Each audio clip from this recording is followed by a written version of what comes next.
So if you look at the process of this digital transformation within a procurement function in a large organization, at what stage would you say is appropriate for the organization to start thinking about best of breed?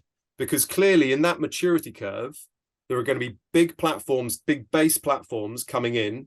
Probably, I would imagine at the earliest levels, some of the bigger architecture is going to come in, but guide me on that.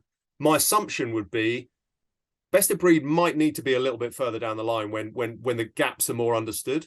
Or am I missing the point on that one? Yeah, I think there's two ways to see it, right? It's either I'm going to go get a best of breed that I can use without any integration.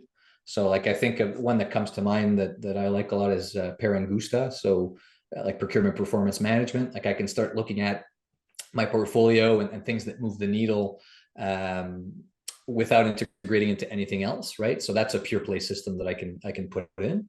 And then I'm going to look at building up my base, right? So my ERP system is, as I'm a bigger enterprise or become a bigger enterprise, is going to be key because it integrates with all my other systems, my other processes, my other functions, right? Finance, maintenance, production, etc., HR. And so I need to have that base there. And then whatever I can't do within that base, that's when I look to either a source to pay platform, or if that's overkill for my business, then niche pure play solutions that'll come and augment my ERP capabilities, right?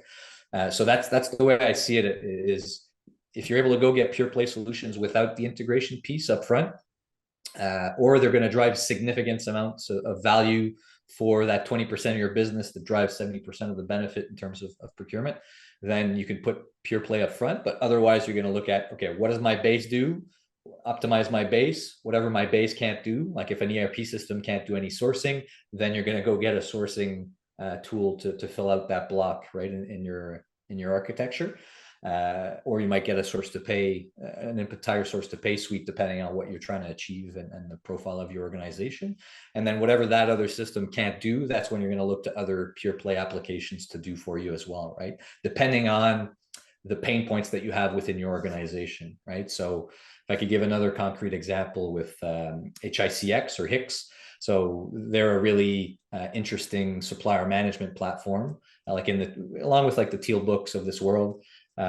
Where if I have a ton of suppliers, right, and I need better master data management and just overall supplier relationship management governance processes, then I might be willing to get one of those pure play applications to help me do that, because my ERP or my source to pay system doesn't meet the mark in terms of my requirements, right? But as well, I think what's going to happen, what happens when you start looking at that is that there's the pure play solutions theoretically are typically more expensive to support that vertical than, say, doing it in ERP or doing it in a source to pay, because you're cutting the cost of your licenses across the entire value chain, right? So you really have to have specific use cases or specific volumes or problems that are generating a lot of headaches for you, or a lot of FTEs that are dedicated to solving that problem for it to be worth the extra cost of a pure play solution for that given vertical.